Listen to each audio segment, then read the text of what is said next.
Ok, bueno, pues buenos días, vamos a empezar. Espero que se integren más compañeros en el transcurso de la sesión. Antes de pasar con el tema que nos toca y pues la expositora asignada que no veo que se haya conectado antes de iniciar con eso, pues quisiera cerrar el texto, bueno, ir cerrando porque todavía habría algunas cosillas que me gustaría que revisáramos más adelante, pero sobre todo ir cerrando el texto de Wilhelm Dilthey y sobre todo, pues bueno, el segundo capítulo que es el que nos hace falta o nos ha hecho falta revisar, que se llama Estructuración del mundo histórico, el punto 1 de marcación de las ciencias del espíritu.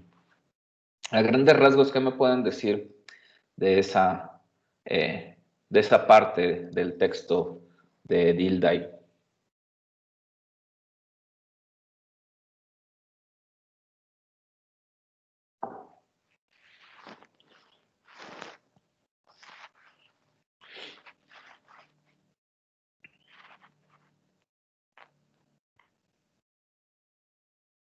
A ver, Luis Fernando López.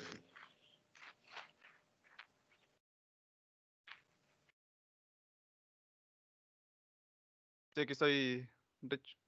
Uh-huh. ¿Qué me puedes decir de esa segunda parte del texto de Dilthey?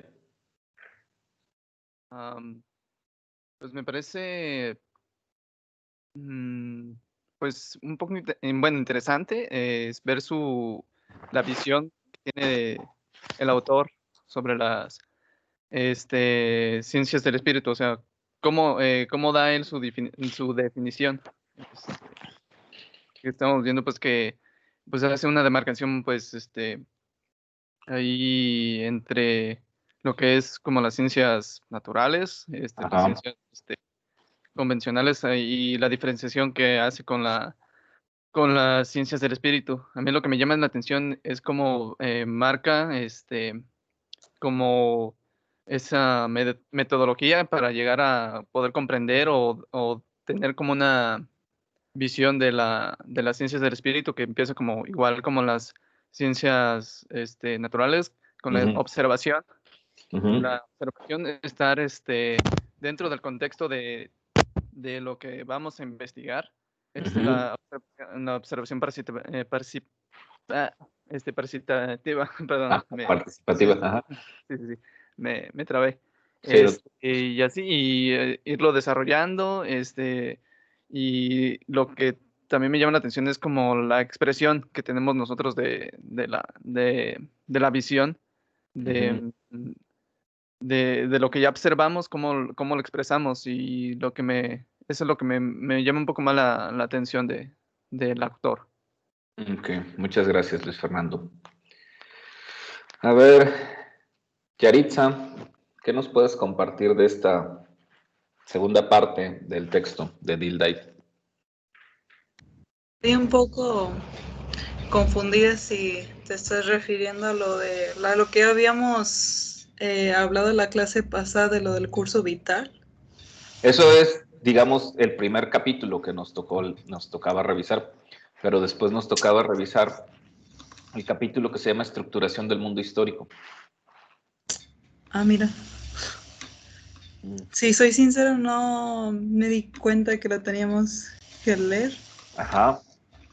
Entonces, creo que no puedo aportar. Según yo en el programa no está, pero creo que yo estoy confundida entonces. Yo creo que sí, porque en el programa está que íbamos a revisar un día el primer capítulo o la primera parte y otro día la segunda parte. Lo voy a revisar porque Ok. según yo no. Okay. Bueno, a ver, Sandra Berenice, ¿qué nos puedes decir? Perdón, no lo leí. Abigail.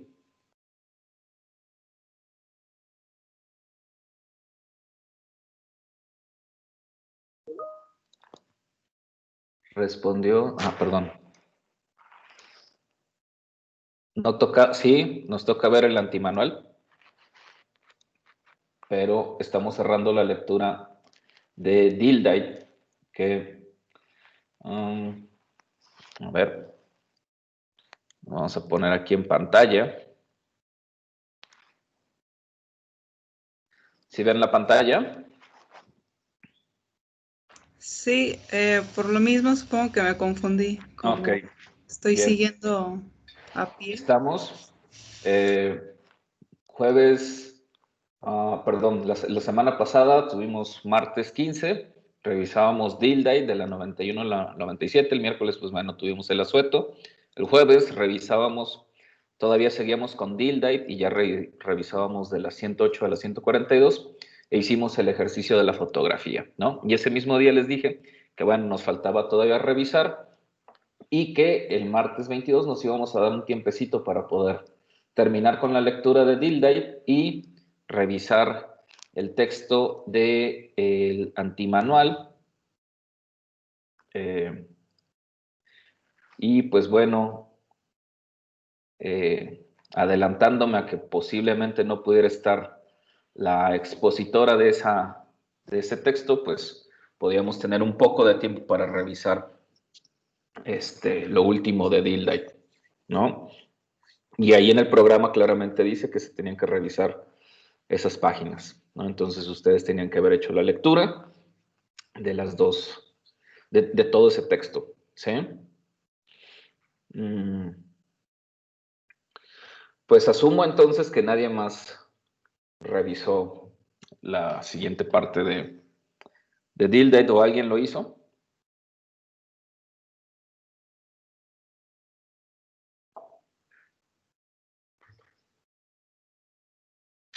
¿Alguien más lo hizo? ¿Alguien terminó de leer todo el texto de Dildite?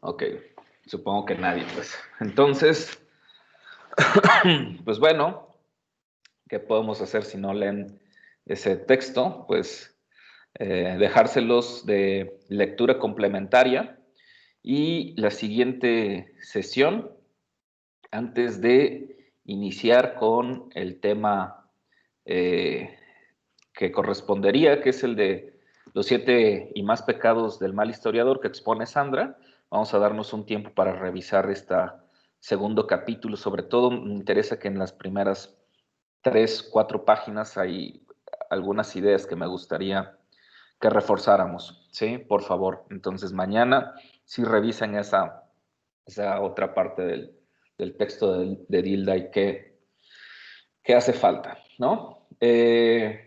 Como lo supuse, la expositora del día de hoy iba a tener conflictos con su internet. Entonces, antes de iniciar con esta parte de Carlos Antonio Aguirre Rojas, sí quisiera y que, bueno, yo asumo que quienes no tienen acceso a internet y quienes se les está dificultando tener la posibilidad de conectarse a las clases a las clases virtuales presenciales, pues que pueda ir siguiendo los avances, las sesiones, por medio de las clases grabadas, ¿no? Que se suben por YouTube y que después las compartimos en el grupo.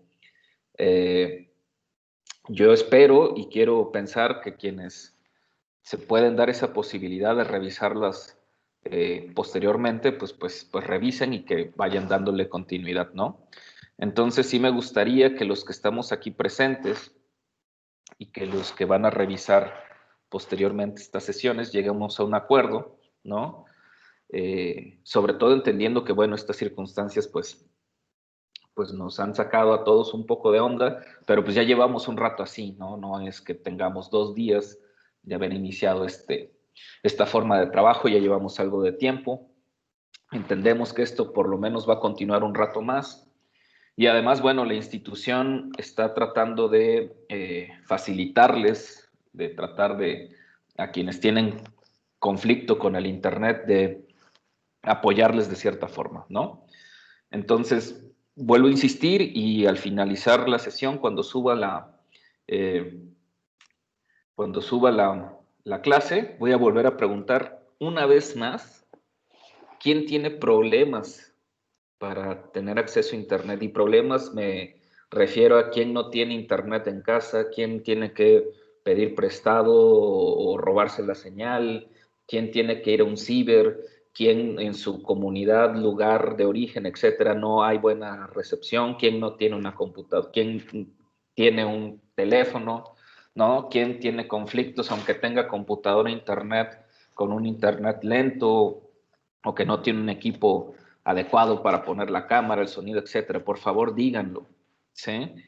Por favor, coméntenlo. Los que están aquí, digo, pues están algunos quizás haciendo un esfuerzo, yendo a un ciber, etcétera. ¿Quién en este momento diga que tiene esos conflictos? Y los que van a comentarlo y que nos están o que nos van a escuchar, díganlo, postéenlo, pónganlo, pero háganlo, porque si no uno no sabe, no le queda claro, ¿no? Y uno asume que pueden estar presentes en la exposición, además lo dicen que pueden estar presentes en la exposición, y luego pues no están, y entonces eso sí nos empieza a generar un conflicto, un problema, ¿sí?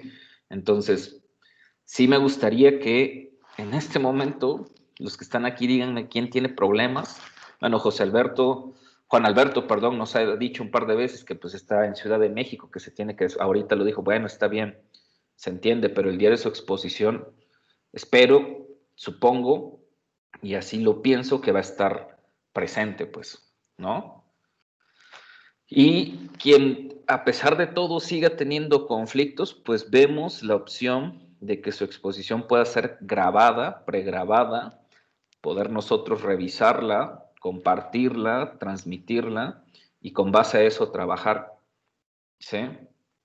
Pero lo que no me parece nada adecuado o apropiado o justo para todos es que se diga, se mencione que sí puede hacer la exposición, que sí estará presente y a la mera hora no lo está. ¿Estamos?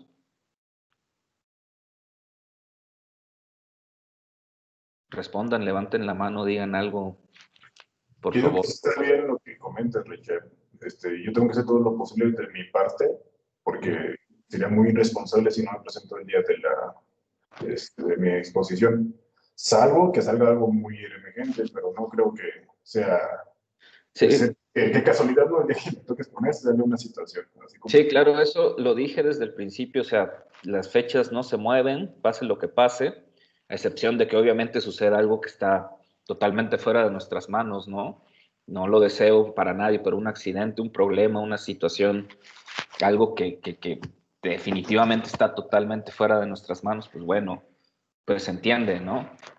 Pero por eso hay una programación, por eso se asignaron fechas, ¿no? Y ustedes mismos escogieron las fechas, ¿no?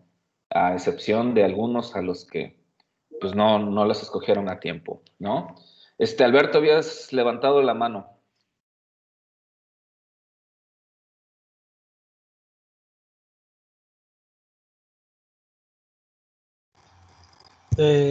No, pues nada, solo iba a comentar, yo en mi casa el internet se va a cada rato y se supone que van a arreglar eso y pues aún así, pues he entrado a todas las clases, estoy en casa de Yari y ya era todo lo que iba a comentar.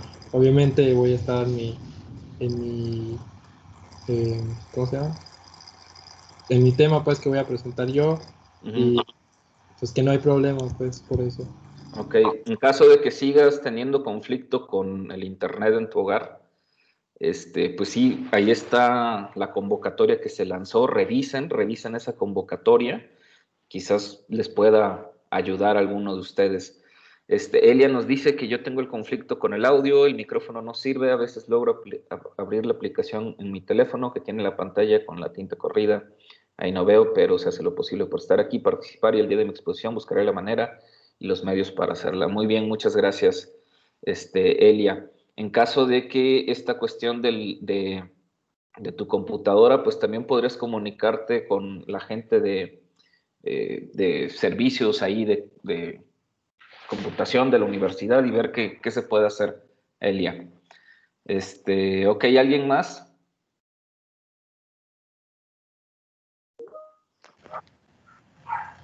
José Luis, yo tengo un celular algo chafa, me saca mucho de las sesiones, se traba seguido el celular y al momento de activar el micrófono o cámara también se traba. Ok, pues hay que ver si hay otra opción, Wicho. También consulta la convocatoria para ver qué se puede hacer. ¿Va? Bueno, pues si no hubiera alguien más, vamos a comenzar con nuestra sesión. Déjenme abrir mi PowerPoint. Y ahora sí vamos a darle al dichoso antimanual. Ok, ven mi pantalla, ¿verdad? Sí, ¿Ya se ve la presentación? sí. Ok, Richard. muchas. Ok, pues bueno, vamos a... ¿Perdón? No, no se estaba viendo si estaba, encendido el micrófono. Es que vino Max, Ah, de ok. hecho. Vino Ok. Max a mi casa. Ok, entonces va a estar Max aquí en la sesión contigo. Sí, sí, va a Ok, estar, bueno, también va a estar en su celular, pero pues si ok, ocupa algo, pues aquí también va a estar conmigo en la sesión. ok, bien. Pues bueno, vamos a iniciar con la sesión, ¿no? Del antimanual del mal historiador. Antes de tocar el primer punto, antes de la batalla, ¿no? Me gustaría traer a colación a la mesa, al debate con ustedes esta cita de Walter Benjamin, en la que dice: solo tiene derecho a encender en el pasado la chispa de la esperanza aquel historiador traspasado por la idea de que ni siquiera los muertos estarán a salvo del enemigo si éste vence.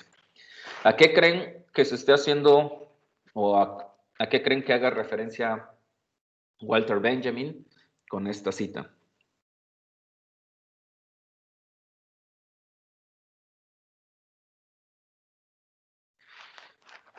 Abigail, adelante. Pues supongo que a las versiones de la historia y de las historias que se forjan alrededor de sucesos o de procesos históricos, siempre que pues dicen que la historia es de los vencedores, entonces pues sí, siempre depende de cuál sea la versión, entre comillas, o más bien sería mejor dicho la perspectiva que domine acerca de un suceso, de un proceso histórico, para decir, pues tal vez malamente, quiénes fueron los malos y quiénes fueron los buenos, y fragmentarlo así pues en dos polos. Entonces, siempre que un personaje, independientemente de que siga vivo o no, de que ya ni siquiera esté en boga ese tema, siempre si las cosas cambian después y el enemigo vence, pues distintas cosas se pueden decir de muchos personajes. Así es, muy bien, muchas gracias, Abigail. Esta idea de que la historia la escriben los ganadores, ¿verdad? Juan Alberto, por favor. Antes de mí levantó la mano esta Sandra. No lo había visto, perdón, Sandra. Pues creo que se refiere a eso de que muchas veces la historia no cuenta la historia de los perdedores, sino más bien cuenta esta versión de los ganadores. Y así que muchas veces los perdedores son puestos en la historia como los malos, como ellos ocasionaron esto, nosotros ganamos, nosotros fuimos los buenos. Así que pues se refiere a eso, que cuando llega ya un historiador que se pone a ver la historia de los perdedores, muestra esta otra parte, esta otra cara de la historia. Ok, muy bien, gracias. Juan Alberto, ahora sí. Eso lo veo muy marcado en el cine de Estados Unidos, con las películas de guerra. No sé si se ve que ellos siempre son los buenos y todo eso. Cuestiones de la historia, no lo de la bomba de Hiroshima. Pues es algo malo, es una Somos un acontecimiento histórico que lo ven como un éxito de Estados Unidos, no como una tragedia para la humanidad. O sea, Ajá. que ahí se manipula lo que es a la horda de la comunidad. El simple hecho de que siempre te hacen ver como que ellos son los buenos de la historia y que por eso siempre tienen que ganar los buenos. Ok. Y que solamente los buenos tienen derecho a dar la versión sin escuchar la otra. No, claro ejemplo se podría decir reciente que decían lo de, ¿cómo se llama la película esta de los Avengers? Ajá, Que ajá. hacían ver a Thanos como el malo, quién sabe qué, pero Ajá. nunca, digamos, se le dio sacar la versión de, digamos, de su forma de vista de él y su historia, porque realmente está como el salvador en lugar de ser como el malo de la película y todo eso. Ok, muy bien, muchas gracias. ¿Alguien más quiere comentar qué le hace pensar esta cita de Walter Benjamin?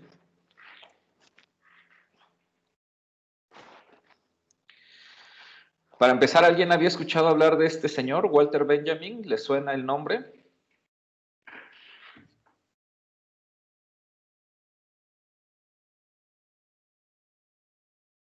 ¿Nadie? ¿Nadie lo había escuchado nombrar?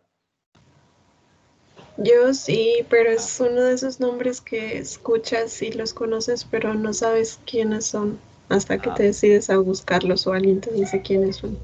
Ok, bien, gracias. ¿Alguien más? Bueno, Walter Benjamin fue un pensador, más filósofo, pero que se interesó también mucho en la historia, se interesó mucho en el arte, se interesó en este cambio tecnológico, en esta inclusión de la tecnología. Él escribió un librito sobre la fotografía para aquellos que están interesados un poco en esta onda de la fotografía, sobre el momento que estaba viviendo el arte con la inclusión de la tecnología y estaba pensando en cómo la tecnología estaba modificando la percepción del arte. Él escribe un libro que se llama El arte en la era de la reproductibilidad. Va a escribir muchos textos, muchos quizás no libros formales, sino más bien ensayos, algunos artículos. Y bueno, él va a reflexionar de muchas cosas, ¿no? La estética, tiene unas ideas muy interesantes sobre el concepto de estética y de historia, ¿no? Como pensador, como intelectual, sí, intelectual, no como unos que se quieren hacer pasar por intelectuales en nuestro México actual. Sí, señor, como un intelectual, como un hombre de ideas, como una persona que tiene un gran intelecto, un filósofo, que estuvo más o menos cercano a la escuela de Frankfurt, que seguramente ese sí lo habrán escuchado por ahí nombrar, ¿no? Los pensadores alemanes que impulsaron esta escuela, Theodor Adorno y Max Horkheimer. Benjamin en un momento está más o menos identificado con ellos, aunque su esencia o su forma de pensar es un poco más filosófica, no tan materialista, por así decirlo, ¿no? Sin embargo, bueno, Benjamin, como muchos pensadores de la época, como algunos filósofos de la época, que les toca el inicio de la Segunda Guerra Mundial, pues Benjamin tiene que huir de su país de origen, sobre todo porque, pues bueno, él tiene un pasado judío, ¿no? Y es perseguido. Y entonces Benjamin, pues en ese peregrinar por Europa hasta llegar a España, que es en donde finalmente muere, ¿no? Donde se suicida, Benjamin pues tenía una idea muy, digamos, revolucionaria para la época, ¿no? Un hombre que si bien no podemos alinear al pensamiento declaradamente marxista, pero en el que sí coincide con algunas cosas, y su pensamiento, digamos, es un pensamiento más, llamémosle de izquierdas, pues un pensamiento más libre, no tan conservador. Benjamin en ese contexto, pues escribe esta cita, ¿no? En la que si nos ubicamos en el tiempo, pues está el momento de la Gran Guerra, está el momento de este enfrentamiento terrible entre países europeos, pero también entre ideologías, ¿no? Entre formas de entender y de ver el mundo, y sobre todo entre formas o entre dos posturas o entre dos posturas enemigas muy claras, ¿no? Una que considera que hay una cualidad étnica, racial, que supone o que presupone que es superior a los demás y que determinado tipo de individuos, por pertenecer a un grupo étnico o racial, son inferiores, pues, ¿no? Y deben de ser desaparecidos. Y otro grupo que aglutina quizás muchas posturas ideológicas, económicas, hasta religiosas, pero que están en contra de eso, ¿no? Que no están a favor de una postura o de una idea supremacista, pues, ¿no? Y entonces Benjamin, dentro de sus últimos escritos, dentro de sus últimas obras, nos regala esta cita, ¿no? Nos regala esta cita que, si bien tiene que ver con el concepto de historia, pues tiene que ver con un concepto de historia mucho más contemporáneo para la época y que todavía nos sigue haciendo ruido para los que vivimos en el siglo XXI, y que además me parece que va muy acorde con lo que Carlos Antonio Aguirre Rojas nos va a tratar de explicar de esta idea de la historia que él tiene, ¿no? Es decir, el contexto en el que estamos viviendo los individuos, el momento histórico en el que estamos viviendo los individuos y nuestra posición como historiadores, como multiculturólogos, como documentalistas, como investigadores, frente a las situaciones del mundo, ¿no? Y por eso Benjamin nos dice, solo tiene derecho a encender en el pasado la chispa de la esperanza que el historiador, traspasado por la idea de que ni siquiera los muertos estarán a salvo del enemigo si éste vence. Evidentemente está hablando, pues, de ese enemigo, ¿no? De ese enemigo que es la Alemania hitleriana, pues, ¿no? De ese enemigo que es el fascismo, de ese enemigo que es el racismo, de ese enemigo que es el nazismo, de ese enemigo que es todas estas posturas que ponen o que sostienen que hay alguien o hay un grupo de personas que es superior a los demás por el simple hecho de pertenecer a una comunidad étnica, lingüística, racial, ¿no?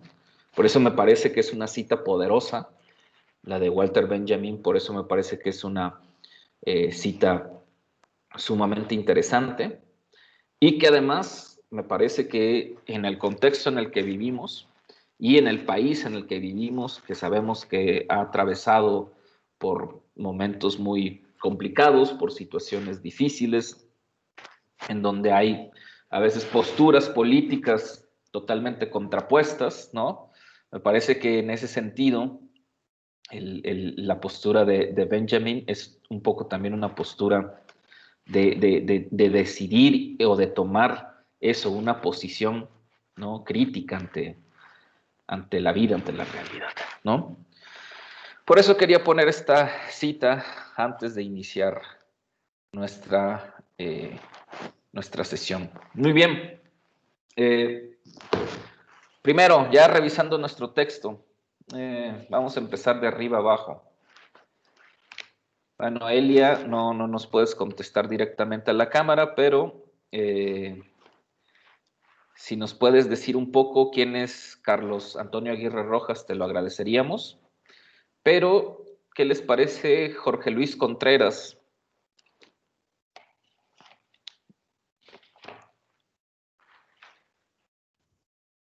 Hola.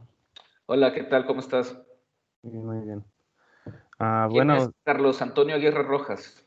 Sí estuve viendo un poco de este hombre, pues al parecer es un historiador bastante de renombre, ¿no? Últimamente. Ajá. Creo que estudió en la UNAM, me parece. Ajá. Y pues tiene bastantes maestrías, doctorados. Y escribió varios libros. Y estuve viendo un poco así a grandes rasgos y Pues sí, es como una persona, lo que noté que sí, critica mucho como la forma de ver la historia, más que nada, y de hecho sí fue lo que noté también en el texto, que es no tanto como una crítica, pero sí él quiere como cambiar todo eso, ¿no? La manera un tanto tradicional de cómo se enseña la historia y todo eso. Ajá. Yo no estaría de acuerdo en una cosa contigo, Jorge Luis. Sí. Sí es una crítica. Sí. O sea, claro que sí es una crítica, y es una crítica feroz en algunos momentos. Y en los siguientes capítulos se va a poner todavía más rudo, ¿no? O sea, claro que es una crítica, en el sentido literal de la palabra, va a criticar, ¿no? Esas escuelas tradicionalistas, va a criticar esas formas, él les llama anticuadas, ¿no? O sea, las va a criticar, por supuesto que las va a criticar, ¿no? Entonces, muy bien, esa primera aportación que nos haces, ¿no? Es una lectura crítica, este texto es crítico, no se anda por las ramas, le llama anticuados a los que les tiene que llamar anticuados, le llama tradicionalistas a los que les tiene que llamar tradicionalistas, pues, ¿no? Y eso no es malo, porque además lo está haciendo con argumentos, pues, ¿no? Pero bueno, no me quiero adelantar un poquitín. Muy bien, sí, Carlos Antonio Aguirre Rojas es un historiador mexicano, ¿no? Eso quiero también que destaquemos una cosa. Generalmente, y estoy seguro que en muchas de sus materias, antropología, espérense que lleguemos a semiótica, ¿no? Y filosofía, hermenéutica, pues casi siempre los grandes teóricos, los grandes libros, los grandes textos, pues los escriben pues extranjeros, ¿no? Franceses, ingleses, alemanes. La escuela de pensamiento alemán, pues es muy importante, igual la escuela francesa, la escuela inglesa, la escuela norteamericana. De hecho, en nuestro país, grandes trabajos de historia o muchos de los trabajos muy importantes que se han escrito sobre la historia de nuestro país, la han escrito extranjeros, ¿no? Franceses, ingleses, estadounidenses, ¿no? Alan Knight, por ejemplo, es una gran historia de la Revolución Mexicana, ¿no? Pierre Woma también. O sea, siempre, bueno, no siempre, pero sí hay como un interés por la historia de nuestro país y cómo ha sido observada por el extranjero, ¿no?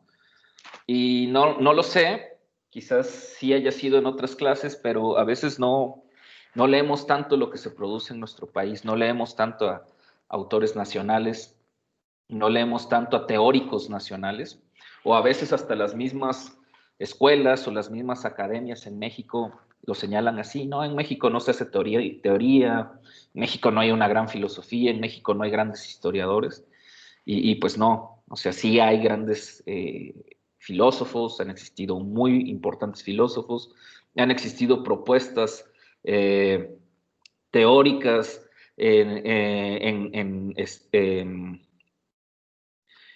propuestas teóricas muy interesantes desde desde nuestra visión mexicana, igual a nivel latinoamericano, pues. Y un ejemplo de ellos, por lo menos en el campo de la historia, es Carlos Antonio Aguirre Rojas, ¿no? Que es una posición medianamente reciente, ¿no? Que es una postura medianamente reciente, pero que además es una postura crítica, pues, ¿no? Como lo mencionó Jorge Luis. ¿Sí? Ok, ¿alguien más? ¿Quién me dice quién fue Carlos Antonio Aguirre Rojas? Nos dice Elia, para completar los temas que ha trabajado, se concentran en dos campos principales, el de la historiografía y la teoría de la historia del siglo XX. Sus textos han sido ampliamente difundidos en más de 10 idiomas y aún vive. Muy bien, muchas gracias, Elia. Muy pertinente este apunte. ¿Alguien más que nos pueda decir por ahí si encontró algo de este autor? Pues yo encontré algo, que es lo que estoy Ajá. investigando para mi exposición de mañana. Ajá. Pues también dice que actualmente es miembro de nivel 3 del Sistema Nacional de Investigadores. Sí. Y de hecho se integró como investigador en el Instituto de Investigaciones Sociales de la UNAM. Ajá. Y de hecho en el 2013 ganó el premio Universidad Nacional en el área de investigaciones sociales. Muy bien, muchas gracias, Sandra. Sí, sí, es reconocido por el Sistema Nacional de Investigadores, que finalmente pues es pues el sistema que más, bueno, que reconoce la investigación científica en nuestro país. Pero hay una cosa que algunos no han detectado. Carlos Antonio, antes de ser historiador, es economista. ¿Sí? De hecho, él no estudió historia. Él, la licenciatura no es de historia, él estudió economía, ¿no? Y por eso de repente tiene una formación y tiene una postura muy, no sesgada, sino muy profunda, muy dura, y sobre todo tiene una formación marxista muy clara, ¿no? Carlos Antonio Aguirre Rojas es de estas escuelas de economía y de estas posturas marxistas de los años 60, 70, ¿no? Críticas duras, con una tremenda revisión a detalle de los conceptos, ¿no? Y sobre todo esta postura, ¿no? Antiimperialista, anticapitalista, ¿no? Entonces, por ahí también eso es importante conocer al autor, ¿no? Ya después sí estudia historia, estudia de hecho una maestría en historia económica, y ya después estudia el doctorado de hecho en economía, y es hasta cuando hace sus estudios de postdoctorado, que es cuando ya se involucra más de lleno en el estudio de la historia. Y ojo, él estudia su postdoctorado en Francia, ¿sí? En la École d'Histoire de Francia, ¿no? Entonces, él tiene una formación, como nos dijo hace rato Jorge Luis, pues muy crítica, sí, claro, es una visión crítica de las cosas, porque en esas escuelas es en las que se está formando este autor, ¿no? Ok, vamos a empezar. Muy bien, mi primer pregunta y un poquito como para abrir el debate, pues ¿qué es bueno, primero, ¿qué es un manual? ¿No? Él un poco nos va a dar algunas definiciones, pero quisiera escucharlos a ustedes. ¿Qué entendemos por un manual? ¿Qué es un manual? ¿Qué tal? A ver, ya levantó la mano José Alberto. Adelante, José Alberto, ¿qué es un manual?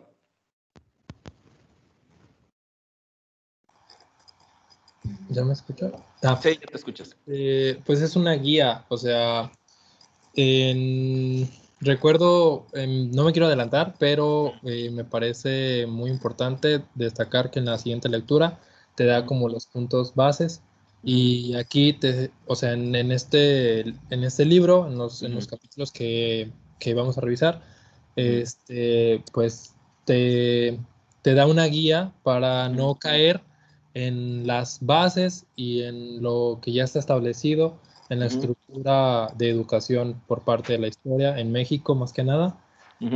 Pues su forma tan mediocre, tan pobre de pues decide enseñar y te enseñan para qué. Solamente te están contando los acontecimientos, pero no te dicen el por qué.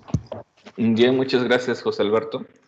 Entonces entendemos un manual como una guía. ¿Alguien más?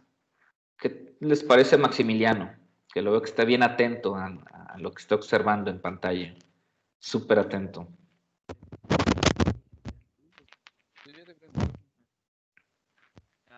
¿No sería como un manual quieto donde te dicen como aspectos, como,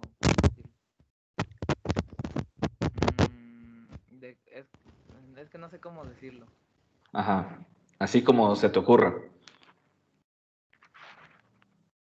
Es que recuerdo como una serie que se llamaba como el Manual de Supervivencia de Ned y creo que te contaba tenía como un manual muchacho y te ayudaba como para sobrevivir a que era como la prepa, creo. Muy bien, sí. Para hacer ciertas cosas, cómo hacerlas para no caer como en ciertos errores o así, ¿no? Ajá. Muy bien, sí. Un manual es como una serie de instructivo, ¿no? De cómo hacer algo, ¿no? De cómo echar a andar algo, cómo utilizar determinado tipo de tecnología. A ver, ¿a ti qué te gusta esta onda de la fotografía? ¿Has leído algún manual de fotografía? ¿Has por ahí conseguido algún tipo de libro en PDF o a lo mejor alguna, algún canal en YouTube, ¿no? Que te dé como ciertas bases?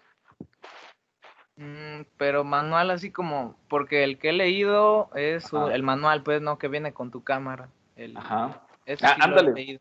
Muy bien, el manual que viene con tu cámara. O sea, ¿para qué te sirve el manual que viene con tu cámara? Pues para saber para qué sirve cierto botón, qué funcionalidad tiene, si le presionas o no, en qué afecta, Ajá. cómo quitar, decir, un lente, Ajá. el cómo hasta limpiarlos, el cómo poner una correa. Sí, muy bien. Tienes pues como te explica muy detenidamente o muy Paso a paso. paso a Ajá, paso, paso, muy bien. Sí, del sí, sí. cómo Muy hacer bien. las cosas. Ajá, muy bien. Stephanie dice, un libro en el cual se recopilan aspectos básicos o importantes sobre cierto tema, ¿no? Ya que está ahí Luis Fernando, tú estudiaste arquitectura, ¿no? Sí, pues sí, como 3 semestres. Más o Ok. menos. ¿Hay manuales de arquitectura? Sí, inclusive pues hay una metodología que Ajá. se debe de seguir desde que se está consiguiendo el terreno, o sea, ver Ajá. qué tipo de suelo tiene, qué permisos hay para construir ahí. Ujú. Después de eso, pues ya tener preparado lo que son los materiales, qué tipo de materiales hay en la región, Ujú. qué tipo de materiales para el tipo de construcción que se va a necesitar. O sea, sí hay como una serie de pasos, pues sí, como manuales específicos para poder tener una obra, pues, en perfecto estado. Muy bien. Alguien más recuerdo que me había dicho, gracias Luis Fernando, que por ahí quería estudiar psicología, ¿no? También hay manuales de psicología, ¿no? Hay manuales de pedagogía. ¿Para qué serán importantes o por qué serán importantes los manuales? Una pregunta general. ¿Qué tal José Eduardo Sánchez? ¿Por qué serán importantes los manuales?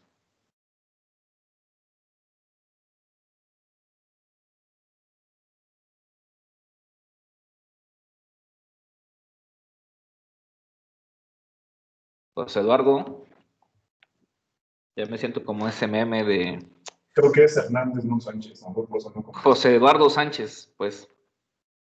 De todos modos, pues es el único José Eduardo que hay aquí. De todos modos, no está. Ok. Pues ya que hablaste, Juan Alberto. Ya contestó. Dale, tú. Porque es un manual importante. Son importantes para las cuestiones mecánicas. Ya para cuestiones de investigación, que ahí se maneja, creo que no es tan importante. Porque, de hecho, aunque sea para cuestiones mecánicas, los mexicanos nos caracterizamos porque nunca leemos los manuales. Lo hacemos a la mexicana. No necesito ningún manual que me diga cómo ensamblar una cámara, pues, ¿no? Lo hago como sé, pues. Nos dice José Eduardo, muchas gracias, Juan Alberto. Nos dice, porque ellos te llevan a hacer las cosas correctas. Muy bien, a eso quería llegar, ¿no? ¿Hay algún manual para la vida? ¿Alguien lo tiene, lo conoce? ¿Lo ha escrito? ¿Algún manual que nos diga, la vida se vive así, güey? Los primeros años tienes que vivir así, los siguientes años tienes que ser así, después tienes que ser así y así. ¿Algún manual para la vida?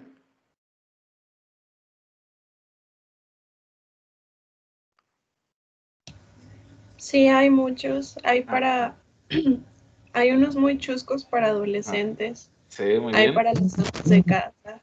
Ajá. Sí. Yo recuerdo uno de Bart Simpson, de hecho, que se llamaba así, Manual para la Vida de Bart Simpson. Buenísimo. Muchas gracias, Abigail. José Alberto, ¿sí?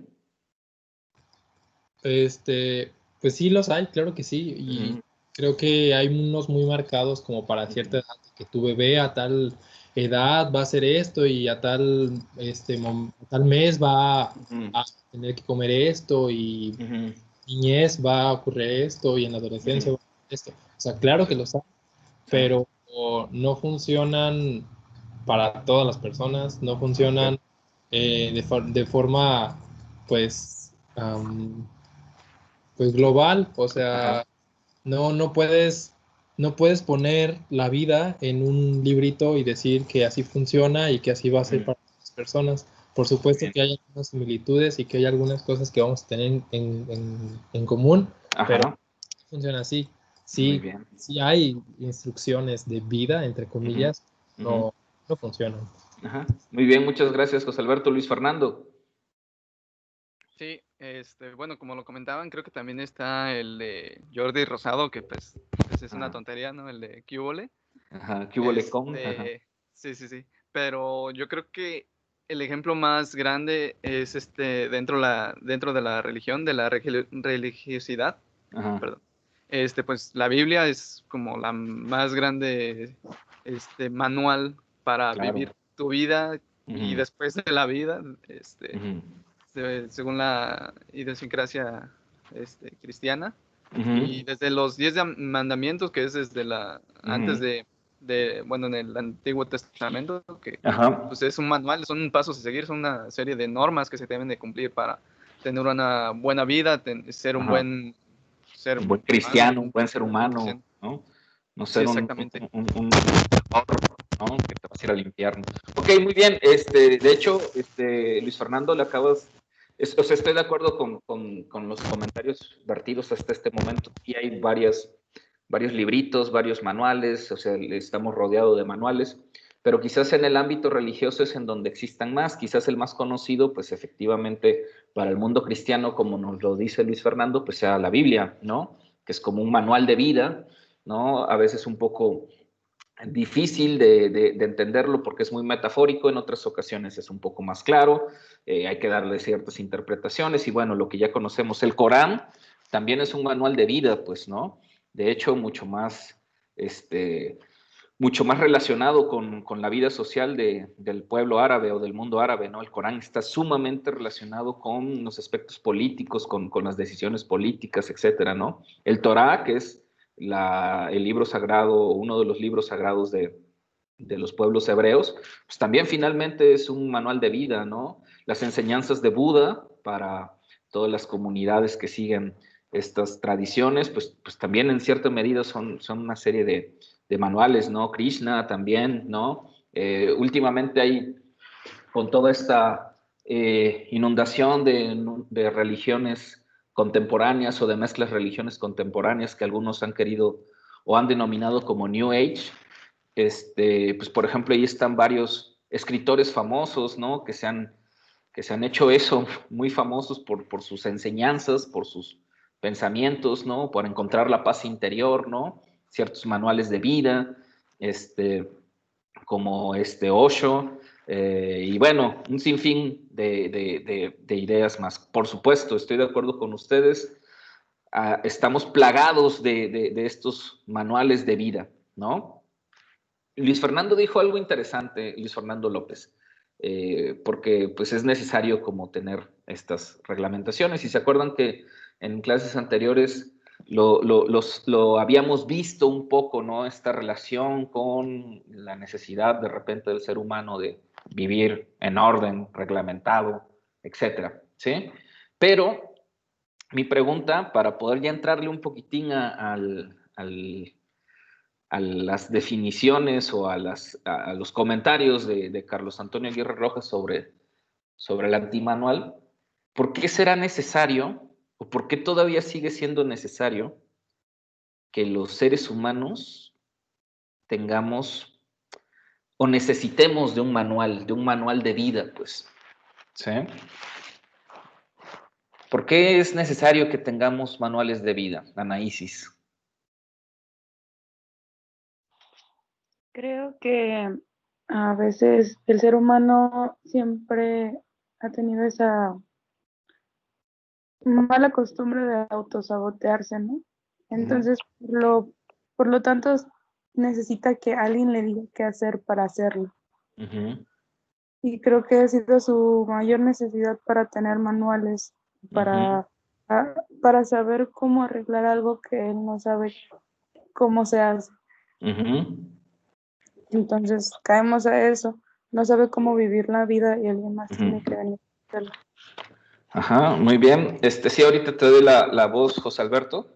Esto me parece interesante lo que nos comparte nuestra compañera, porque algunos asumen que los demás no pueden tomar sus propias decisiones, no saben vivir la vida, porque desconocen, porque no conocen, porque no están instruidos, porque la vida es tan complicada que necesitas o se necesitan los grupos sociales, los seres humanos, las personas, una guía, porque por sí solos no pueden lograr nada. Necesitan siempre de algo, de un líder, de una guía, de alguien que les explique o algo que les explique que hay cosas que tienen sentido, ¿sí? Recuerden siempre en términos culturales la relación entre signos, significado, sentidos, pues, ¿no? Sentidos simbólicos. Y de repente parece ser, ¿no? Y hay cierta teoría que nos dice, parece ser que los humanos y que cierto grupo de humanos pues necesitan de estos líderes, de estas guías, de estas personas que les expliquen cómo es el mundo, cómo es la realidad, cómo es que tienen que vivir la vida, porque por ellos mismos no lo pueden hacer. Por sí solos no lo pueden hacer, porque no lo critican, porque no lo piensan, porque no piensan de otra manera, porque no observan las cosas de otra manera, porque el guía, el que tiene el conocimiento, el que tiene el poder del conocimiento, el que puede guiar a los demás, pues es el iluminado, pues y solamente él los puede llevar a vivir ordenadamente, a vivir tranquilamente, a encontrarla, pues porque los demás no lo pueden hacer, ¿sí? Recuerden una cosa, y creo que se los mencioné a los que estuvieron conmigo en Cultura y Sociedad.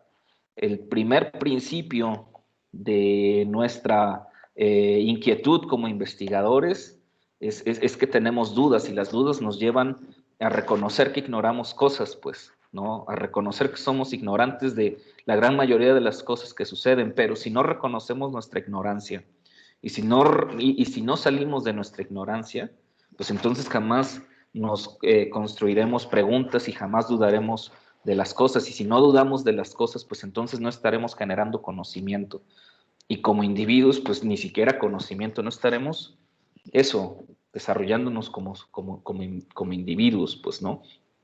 Y el dudar de las cosas es hasta dudar absolutamente de todo, hasta de Carlos Antonio Aguirre Rojas, de lo que yo les diga, de todo, pues, ¿no?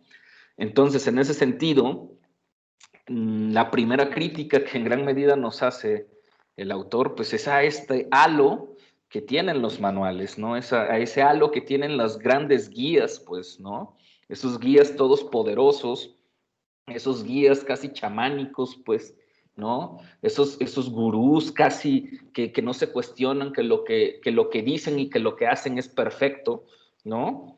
Y que de repente hay un séquito de seguidores que los alaban, que aunque evidentemente estén cometiendo un error, pues de todos modos lo van a defender, y en ese punto se raya en el fanatismo, pues, ¿sí? Entonces es una primera crítica a esta idea de los manuales, ¿no? Que necesitamos manuales, ¿no? Que nos expliquen paso por paso cómo hacer las cosas, ¿no? Porque nosotros no tenemos la capacidad de pensarlo por nosotros mismos y necesitamos de alguien más que nos diga cómo hacer las cosas. Pues es eso, esa es la primera crítica, ¿sí? José Alberto, adelante.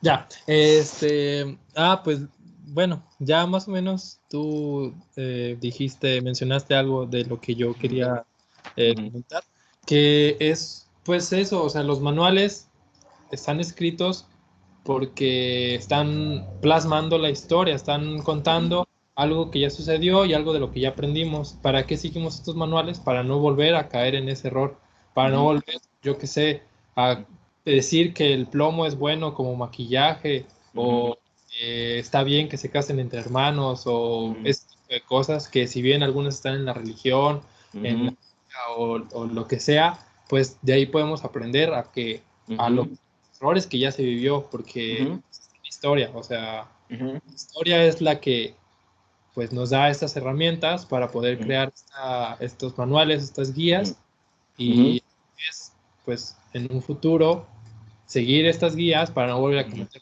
los errores y poder seguir pues transformando la sociedad, evolucionando y adaptándonos mejor como un grupo humano. Exacto. Muy bien, muchas gracias, José Alberto. Sí, bueno, pues vamos a entrarle a esta onda del antimanual, ¿no? En pocas palabras, ahí se equivocó el güey que escribió esto. En pocas palabras podemos decir que, nos dice Mark Bloch, un mal manual solo merece ser fulminado, ¿no? Y como dijeron hace rato, sí, pues hay un montón de manuales, ¿no? Muchísimos, y seguramente hay más malos manuales que buenos manuales, y si seguimos lo que nos dice Mark Bloch, esos malos manuales deben ser fulminados, pues, ¿no?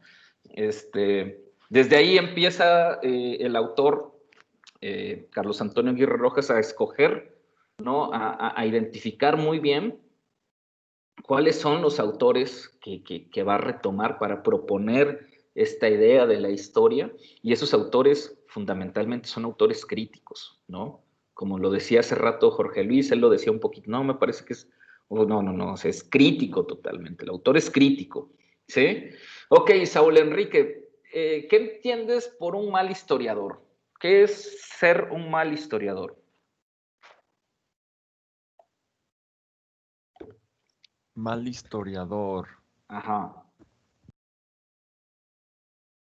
Puedo entender que es alguien que cuenta la historia mal, de una manera contraria, dándole la razón a alguien que no la tiene, tomando datos que no son verdaderos, o simplemente contando algo que ni siquiera pasó, podría ser. Inventándose ahí una historia. Sí. Esa podría ser mi definición de un mal historiador. Alguien que da la historia mal, errónea. Sí, ok. Muy bien, muchas gracias, Saúl. Sergio. Para servirle a usted, gracias. Sergio, ¿andas por aquí? Sí. Ok, muy bien. Ya vamos a entrarle al capítulo.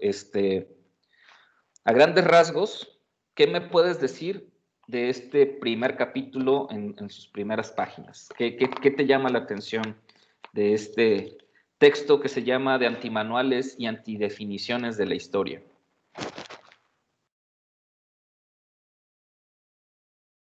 En primera, pues como lo dice usted, lo que es... ¿Cuál usted? Ay, es que confundo, es una costumbre ya. Quítate esa costumbre, por favor. Lo voy a tener muy en cuenta. Okay. El primero, el mal historiador. Porque me parece un concepto que no muchas veces se habla en este aspecto más, ¿cómo decirlo? Pues en aspecto de un libro, ¿no? Algo más académico, ¿no? Algo así, pues no solemos ver, o no he visto yo, tantas personas criticando directamente quienes hacen mal nuestro trabajo. Y es lo que me parece así como contundente. Llega y dice el libro, es que el mal historiador es el historiador acrítico. Muy bien. Entonces, si no sabes utilizar tus herramientas o no, ¿cómo decirlo? Si no sabes cómo emplear tus herramientas, o incluso ya desde una cuestión de la enseñanza, vas a terminar siendo un mal historiador. Y vas a terminar siendo un mal historiador porque no vas a poder hacer algo más allá de tratar de contar tus fuentes. Eso es lo que me parece más así, de principio. Muy bien. Has dicho un concepto clave, ¿no? Eso de ser acrítico, ¿no? ¿A qué se estará refiriendo con eso de ser acrítico, Yaritza? Hola. Pues no ser crítico, creo que se refiere a dar una historia pues muy empobrecida y simplemente dar una historia bastante descriptiva y dar una historia que solo conlleva fechas y pues cifras numéricas, etcétera. Y pues en estos primeros capítulos yo quería también mencionar que una parte que creo que es lo que más me llama la atención es cuando dice que la historia funciona hoy en día como una herramienta que sirve como legitimación de los estados. Y pues como ya lo hemos hablado, bueno, creo que ahorita vamos a entrar un poco más de lleno en eso, en cómo las escuelas simplemente pues son los que nos llevan a ser estos historiadores acríticos. Y pues el autor busca más bien que nosotros en realidad profundicemos en estos acontecimientos que nos han dicho que son los verdaderos y no creer en todo, como por ejemplo los niños héroes, que es lo primero que se me ocurre, y que en realidad pues es otra cosa, pero pues nos lo venden así para que nosotros podamos despertar el 16 de septiembre y decir viva México. Muy bien. Sí, adelante. Sí, bueno, pues sí, creo que ya es todo. Nada más sirve hoy en día, al menos en México, como para dar una crónica de lo que son nuestras victorias como país. Muy bien, muchas gracias, Yari. Luis Fernando Ceja. Hola. Hola. Bueno, ahorita con estas dos preguntas de qué es ser un mal historiador y qué es ser crítico, qué es no ser crítico, se me vino a la mente a la hora de hacer investigaciones, la importancia de las metodologías, que tal vez, bueno, una parte incluso principal de un, ¿cómo lo digo? Una parte principal se podría decir para ser un mal historiador sería ignorar las metodologías. Y porque si se ignoran estas metodologías, creo yo que es cuando se empieza a ser poco crítico. Exacto. Poco pensador sobre el objeto que se está estudiando, el tiempo, el suceso, etcétera, etcétera. Solo eso.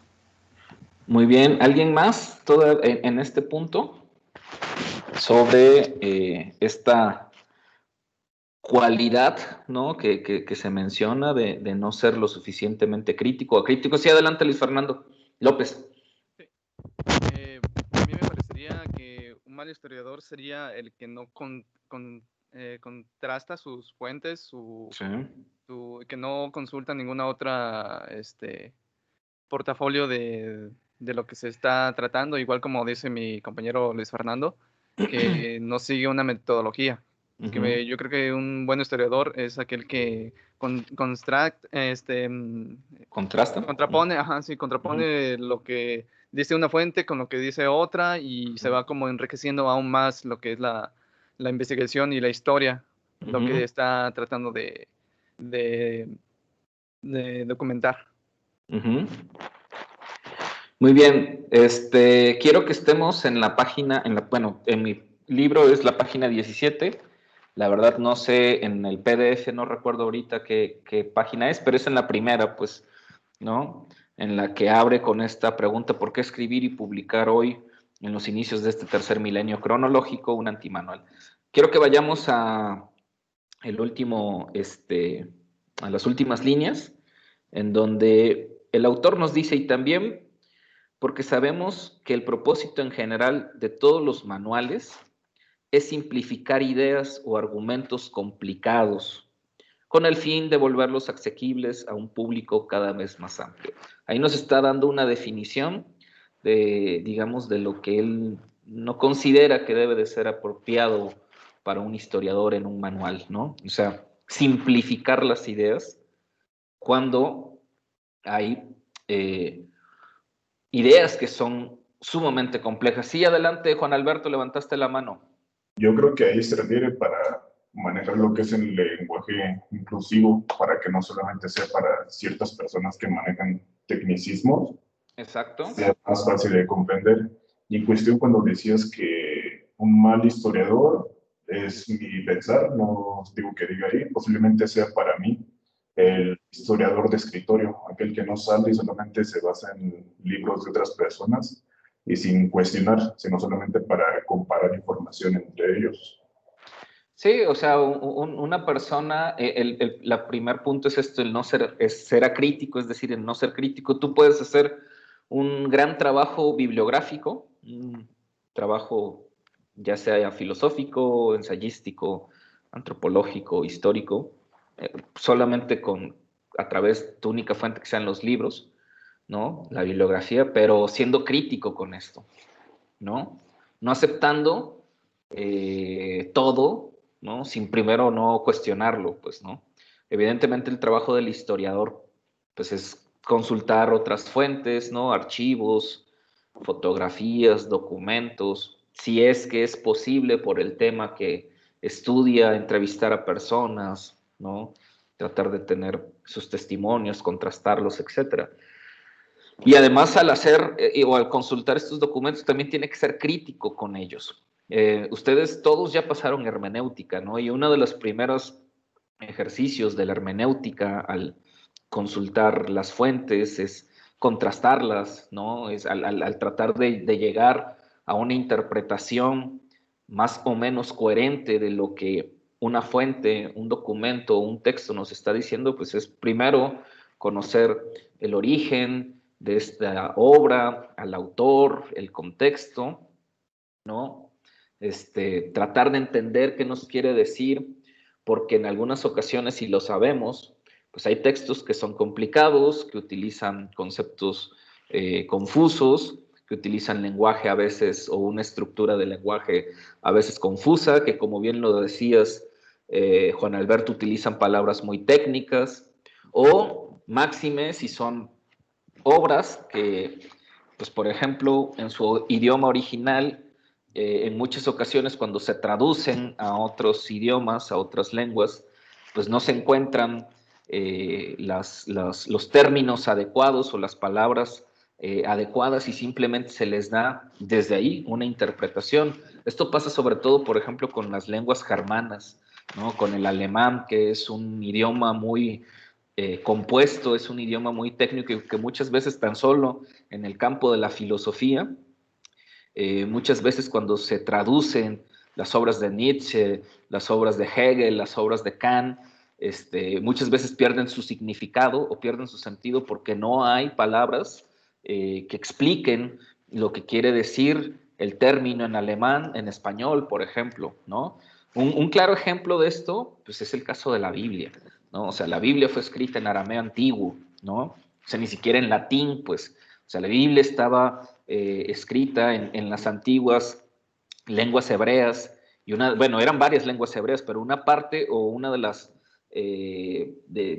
versiones de la Biblia que se tradujo, de las principales, estaba escrita en arameo antiguo, una lengua que ya no existe, que ya nadie habla, pues, o que difícilmente alguien habla, pues, ¿no? Y de ahí se tradujo al latín, y después del latín se tradujo al alemán, y la versión que tenemos castellanizada es una versión que se tradujo del arameo al latín, del latín al alemán, y del alemán al inglés y luego al español, ¿no? De hecho, por eso también, si ustedes son un poquitín conocedores, pues las Biblias católicas contrastan con las Biblias, llamémosle así para identificar las protestantes, ¿no? Algunos le llaman Jehová, otros le llaman Jesús, o sea, hay términos, y si ustedes revisan pasajes, hay pasajes que son completamente diferentes, ¿no? Son completamente diferentes de una versión a otra. Eso nada más en un manual, ¿no? En un manual de vida, quizás para el mundo occidental uno de los más famosos. Un bestseller, ese sí es un bestseller, ¿no? Un manual bestseller, ¿no? Y nada más desde ahí, pues, ¿no? Entonces, por eso es súper necesaria una herramienta de análisis crítico, una teoría de análisis crítico como es la hermenéutica. Y más cuando estamos pensando que nosotros como académicos, como investigadores, como historiadores, multiculturólogos, documentalistas, como se quieran identificar, pues vivimos en un mundo multicultural, en un mundo en donde hay, en donde nosotros, los individuos, los seres humanos, tenemos acceso a muchísima información, a muchísimo conocimiento, y como decía hace rato Anaísis, de repente los seres humanos nos sentimos perdidos, necesitamos una guía, la estamos buscando, ¿no? Y de repente ya no hay nada más una sola guía, no hay solamente una versión de las guías, ¿no? Sino ahora tenemos un crisol de oportunidades de guías, ¿no? De profetas, de falsos profetas, ¿no? De un sinfín de opciones, y entonces el individuo parece ser que está más perdido que nunca, ¿no? A pesar de que haya un sinfín de opciones, ¿no? Entonces, un poco lo que nos dice el autor, para retomar esta definición, nos dice es que de repente, y en eso sí estoy totalmente de acuerdo con él, de repente el gran problema de y ya no nada más de la historia, sino en general del conocimiento humano y de las ciencias sociales, es que se quiere simplificar las cosas, cuando los procesos o los problemas son profundamente complejos. Esto me parece que también de repente parece en el campo de la gestión cultural. Ustedes lo van a estudiar, lo están estudiando, y les voy a poner un súper ejemplo así, súper sencillo, ¿no? De repente, sobre todo a nivel político, cuando buscan algún gestor o algún investigador, ¿no? que trate de incidir en una transformación social, es muy común que todas estas personas quieran las respuestas así rápido, ¿no? Escríbeme un proyecto en 2, 3 días para que ya mañana tengamos soluciones, pues, ¿no? Para acabar la pobreza, para acabar la ignorancia, para acabar el problema del rezago educativo, ¿sí? Para que la gente le guste la cultura. Hazme un proyecto cultural para que la gente vaya y ya por medio de la cultura, ¿no? Sea mejor, pues. Y por eso luego digamos, toda la fuerza de estas definiciones se sobresimplifica. Y por eso encontramos frases, lugares comunes, que yo les llamo lugares comunes, porque lo son, y que luego de repente a veces muchas personas las utilizan de manera muy, muy banal y muy simple. Claro, si un niño tiene un instrumento musical, habremos alejado a un niño de las armas. Por supuesto que no, güey. O sea, no es nada más de que le des a un niño una guitarra y ya, güey, ¿no? Y ya va a dejar de ser narco, pues, ¿no? Claro, si le damos una guitarra a un niño, se va a alejar de las drogas. Por supuesto que no, pues, ¿no? O sea, es más, tenemos múltiples ejemplos de músicos que son súper adictos, pues, o sea, no es nada más así, ¿no? No es nada más con frases hechas. Las ciencias sociales, la historia misma, el conocimiento mismo de la verdad, de la sociedad, pues no se puede resumir en recetas de cocina. La vida no es una receta de cocina, ¿no? O sea, no es nada más agregarle 2 cucharaditas de buena onda, 3 cucharaditas de optimismo, 2 cucharaditas de inteligencia y una pizca de creatividad. Pues claro que no. O sea, el mundo no es así, la realidad no es así, el conocimiento científico no se da así, la creatividad tampoco se da así, ¿no? Entonces, de repente, y ahí es en donde es uno de los puntos críticos del autor, el problema es que se quiere simplificar todo. O una cosa es que tratemos de explicar cosas complejas para que la mayor gente, el mayor público, lo más que podamos explicarlo bien para que el gran público le interese, lo entienda. Y otra cosa es que sobresimplifiquemos las cosas, ¿sí? Es el primer problema que nos plantea el autor. El problema es simplificar las cosas, ¿no? Y por eso nos dice, pero nuestro objetivo en este pequeño libro es muy distinto. No queremos simplificar ideas complejas, sino más bien combatir y criticar viejas ideas simples, rutinarias y ya superadas, sobre las que es y lo que debería de ser la historia. Y ahí por eso hace rato le decía al compañero Jorge Luis Contreras que no estaba de acuerdo con él, de que como que no éramos, que parecía que intentaba hacer una media crítica. No, claro, es una crítica, pues es una crítica dura. El texto es una crítica dura, ¿no? Y si vamos a combatir eso, ¿no? O sea, no es que vayamos a tratar de armonizar, no, vamos a combatir esas ideas simples, rutinarias, ya superadas, ¿no? ¿Qué más me pueden decir de este texto, de estas primeras páginas? ¿Qué otra cosa les llamó o les llama la atención? En las páginas 18, 19, 20, ¿qué encuentran ahí?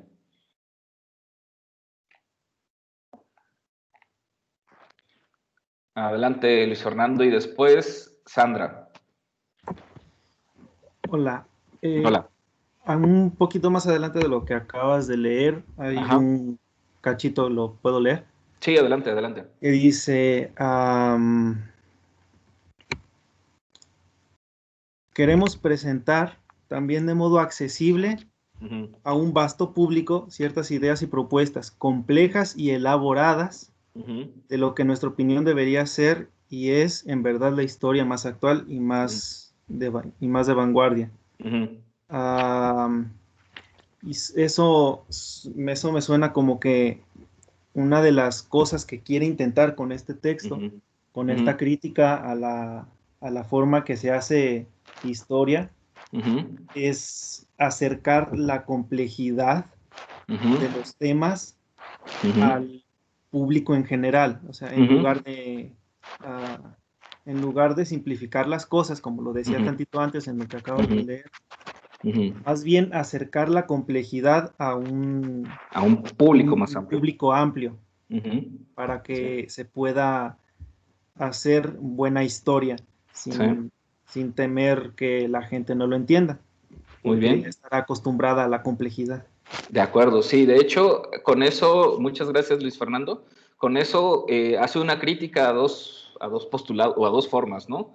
Una, y que creo que ustedes también lo han empezado a percibir o a sentir, que de repente el conocimiento científico o hasta a veces esta cuestión cultural le pertenece a una pequeña élite, pues, ¿no? O que hay estos pequeños grupos, estas pequeñas comunidades de conocimiento, como algunos le quieren llamar, ¿no? Para justificarlo, y que solamente entre ellos se puede hacer este debate, ¿no? Solamente los iniciados pueden entender las complejas teorías de la historia, o solamente los intelectuales son los que pueden entender los profundos problemas filosóficos, ¿no?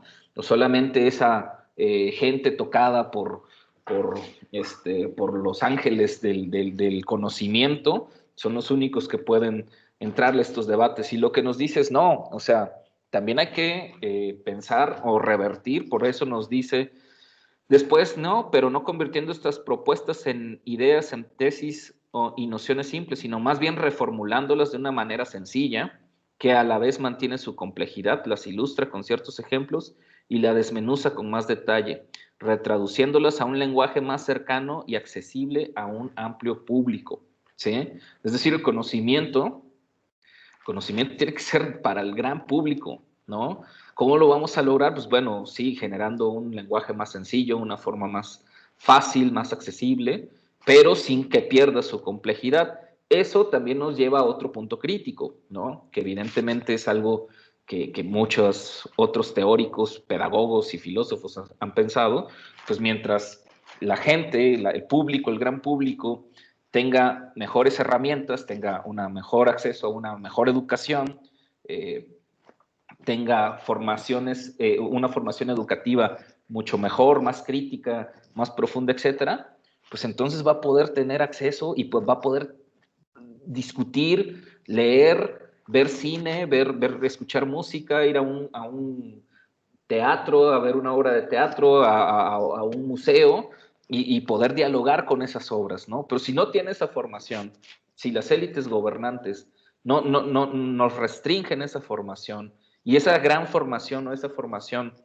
cultural, política, social, filosófica, etcétera, nada más está, digamos,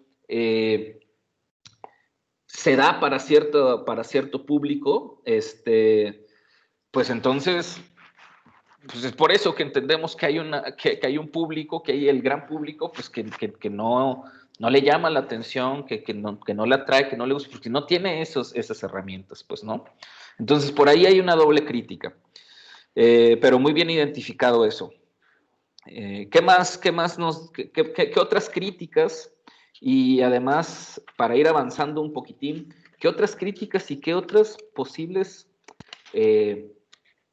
definiciones o nociones nos empieza a dar el autor? O sea, él sí hace estos comentarios críticos y le va a tirar a medio mundo, pero ¿hay algún momento en el que el autor proponga algunas cosas? ¿Habrá algunas ideas que él proponga? ¿Qué tal, Anaísis?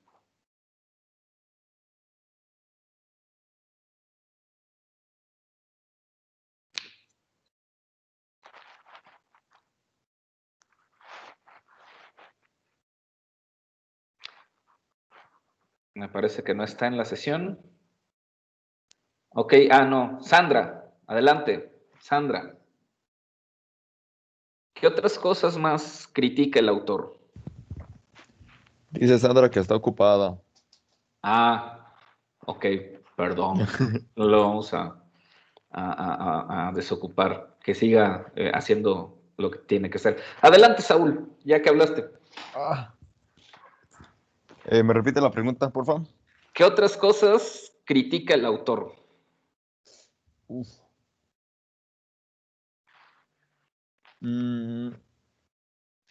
Puede criticar el futuro o la manera en la que se van a vivir las cosas próximamente a raíz de lo que pasó o de lo que se tiene por experiencia sobre algo. Puede ser. Muchas gracias. Yaritza. Yo quería comentar sobre algo que también me llamó la atención y creo que lo critica un poco, lo menciona ahí entre líneas. Hace mención de que la historia pues se nos ha enseñado a través de los años que solamente se puede obtener conocimiento histórico a través de archivos viejos y de documentos y pues etcétera. Y me parece interesante que en una parte menciona que la historia pues está en todos lados y si es observable se puede hacer un análisis histórico. Y creo que sí es algo que critica, pero en las páginas, un poco en las últimas páginas, pero sí es algo que me llamó la atención, que no solo hay ciertas maneras de hacer historia, de escribir, de analizarla, perdón, sino que si lo puedes observar o si lo puedes ver y si, o sea, todo tiene un origen, entonces ese origen, de ahí se puede hacer un análisis histórico. Muy bien, muchas gracias, Yari. Stephanie nos dice, las escuelas y la información que nos comparten, por supuesto, hace una crítica durísima al sistema educativo, a cómo nos han dado en la formación primaria, secundaria, las clases de historia, ¿no? Se va duro y a la cabeza con esta visión únicamente cronológica y que acumula datos, ¿no? Ahora quisiera pasar a una serie de preguntas un poquitín más concretas. Vamos a empezar con Sergio. ¿Cuáles son los conceptos principales que consideras cuestiona el autor y cuáles son los que propone el autor? Pues me parece que el autor en cuestión de las propuestas es parte de lo que ya hemos dicho aquí. O sea, la propuesta es más acercar esto a las personas, pues a quienes de verdad necesitan saber la historia, que es todo el mundo, y no solo mantenerlo en esta élite de lo que se podría llamar alta cultura, término, y en realidad pues quitarnos el estigma de historias aburridas que tenemos toda la educación y de verdad dar un enfoque a qué es la historia, cómo la podemos ver y de qué manera se vuelve atractiva.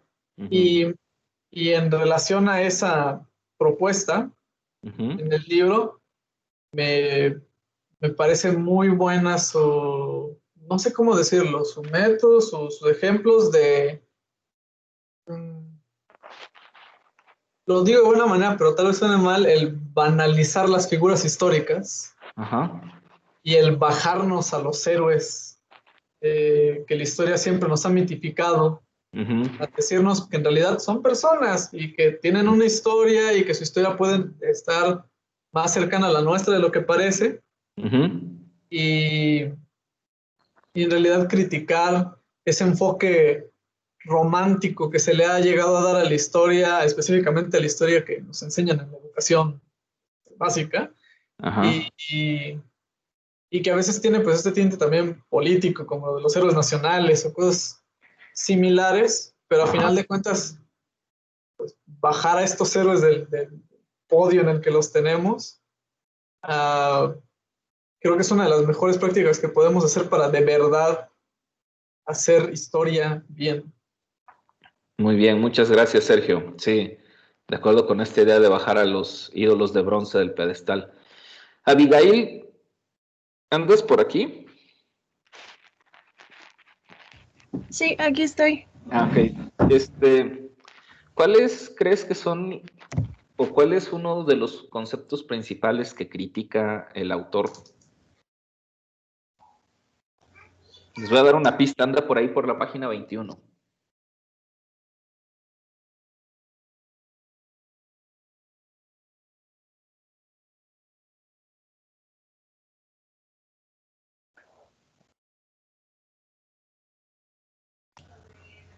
Pues creo que ya lo han venido mencionando y pues creo que en pocas palabras todo se puede más o menos englobar dentro de pues una pobre comprensión de lo que es el tiempo histórico y que el autor lo cita, por ejemplo, mencionando pues el ser incapaz de comprender los procesos históricos y esto derivado de pues intentar entenderlos, como ya lo dijeron, desde una sola perspectiva, desde una sola fuente y desde estigmas o formas predeterminadas en que ya se escribió esa historia.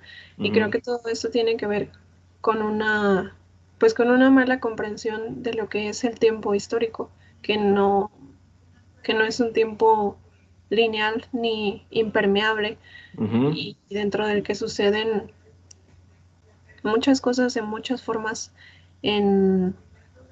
dentro del mismo momento, dentro del mismo espacio y dentro de distintas perspectivas.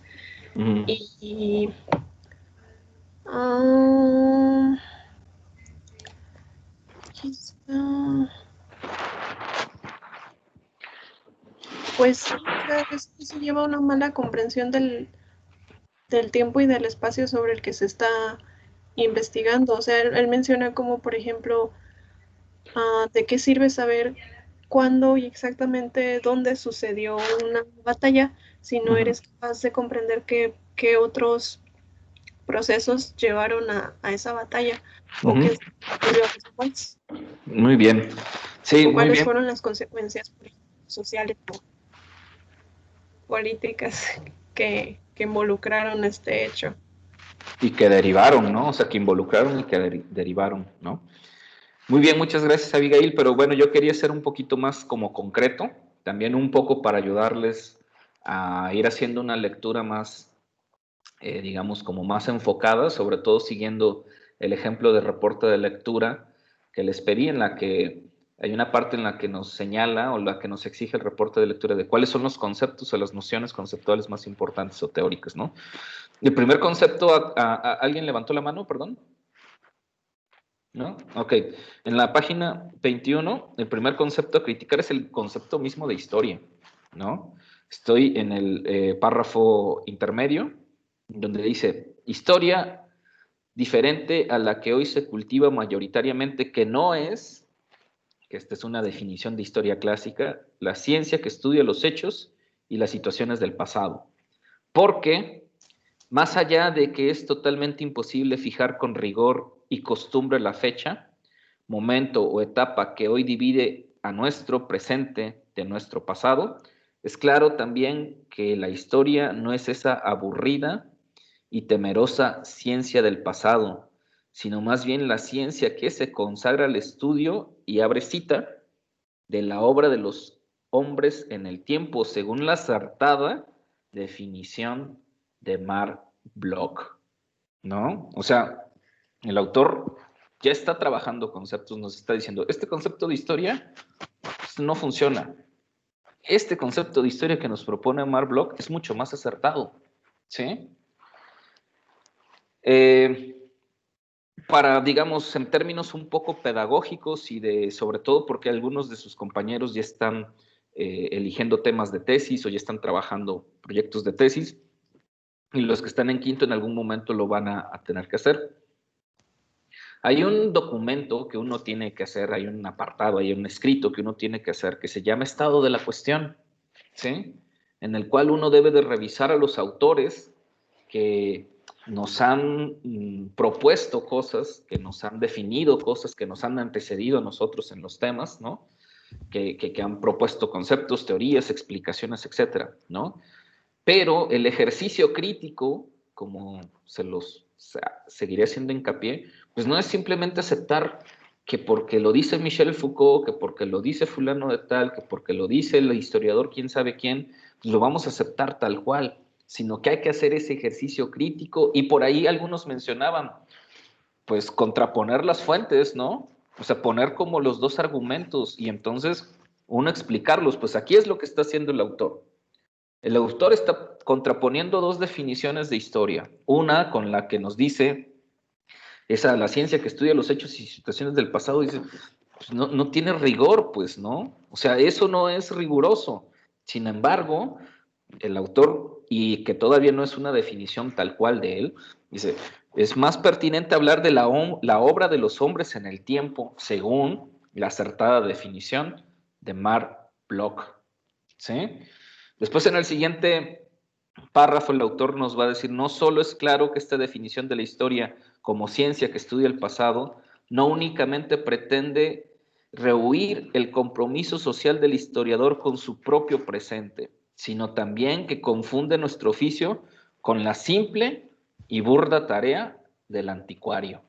¿Sí? O sea, nosotros, o sea, es este tipo de oficios que están bien, pues, pero no son para el historiador.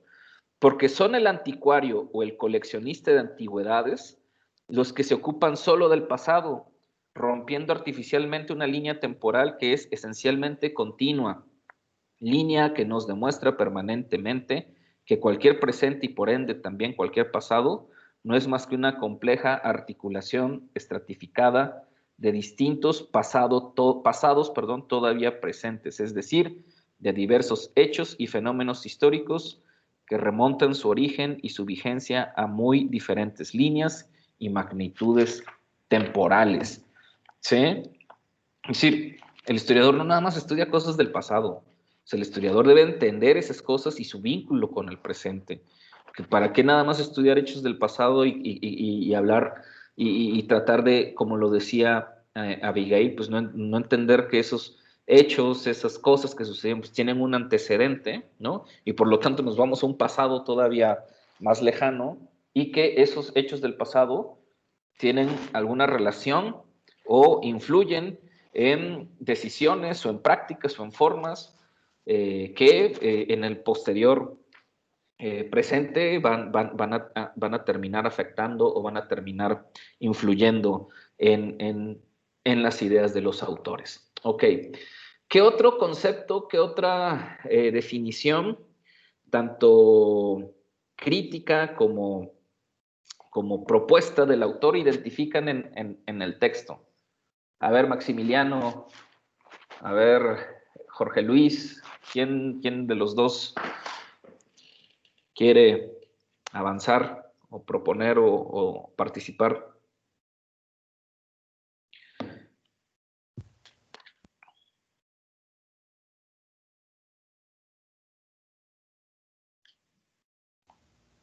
A ver, ¿alguien había levantado la mano? Creo que leí algo así de que instituciones forman malos historiadores. Ajá, sí. Ellos nos empiezan a formar desde lo que es, que se podría decir, nivel primaria, secundaria, de cómo es la historia. O sea, esto es así y lo se vuelven a repetir en el siguiente bloque de académico y eso sigue siendo la formación. Ya es hasta que llegan a un nivel, digamos, superior, pero es que empiezan a cuestionar y donde se puede decir que ya se da lo de la historia, que es realmente indagar tú mismo hacer tus propias investigaciones y no solamente basarte en lo que ellos te dicen. Un claro ejemplo se podría decir esto de los niños héroes, de que ellos agarró y que pasaron a la bandera, que se envolvió en ella, ¿no? Cuando pues, puede ser que realmente se tropezó, ¿no? Que se cayó, pero lo hacen ver como el superhéroe que salvó la bandera. Sí, muy bien. De hecho, lo mencionaba Stephanie por ahí en los comentarios, que pues esta crítica que le hace a los sistemas educativos, ¿no?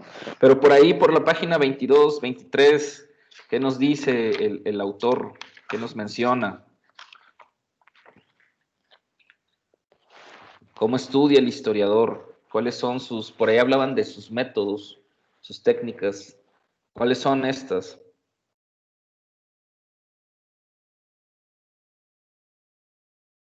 Bueno, Rich. Ajá, sí. Bueno, aquí está en la parte de la 23.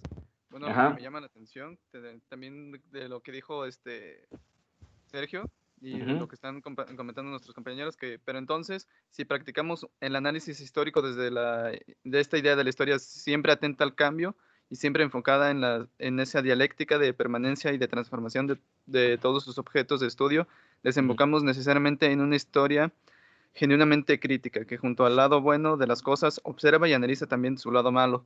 O sea que, bueno, me gusta ese enfoque que la historia es cambiante, siempre va cambiando, va generando diferentes objetos de estudio, como lo que ya habíamos comentado de los fenómenos sociales y esas coyunturas que de repente aparecen dentro de la historia y que se van relacionando con ese hecho que va a seguir repercutiendo en el presente y en el futuro.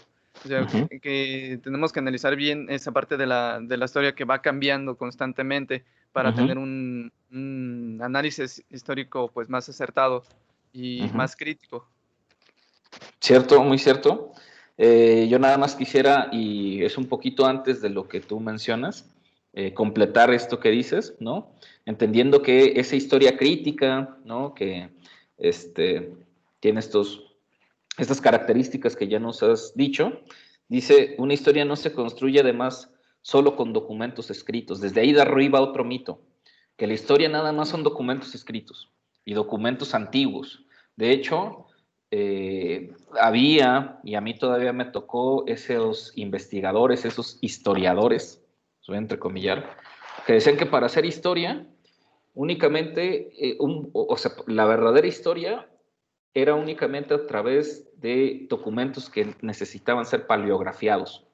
No sé si ustedes, y bueno, algunos de ustedes sí me acompañaron a Ciudad de México cuando fuimos a la UNAM, cuando fuimos a la biblioteca de investigaciones históricas de la UNAM, una de las bibliotecas, uno de los acervos históricos después del AGN quizás, ¿no? Más importantes, ¿no?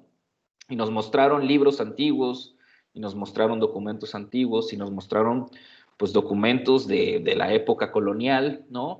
De 1500, de 1600, y veíamos este tipo de letras, este tipo de caligrafías que realmente son incomprensibles, ¿no? Y que bueno, en algún momento, pues, de la historia, pues así es como se escribía, así es como se hacían las actas de cabildo, las actas de defunción, los acuerdos, las reglamentaciones del rey, disposiciones oficiales, etcétera, etcétera, etcétera, los contratos, los derechos de tierra, en fin, un sinfín de documentos que podemos encontrar. En algunos casos traían sellos, ¿no? En algunos otros casos, pues bueno, los historiadores muy clavados en esa época, pues identifican, ¿no?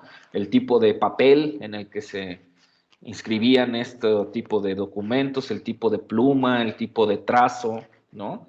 Y pues evidentemente, pues bueno, este tipo de trabajo pues requiere de un trabajo de preparación serio, ¿no? De conocimiento. Es más, recuerdo que en esa ocasión el mismo Max, cuando esta investigadora española nos hablaba de estos documentos, ¿no?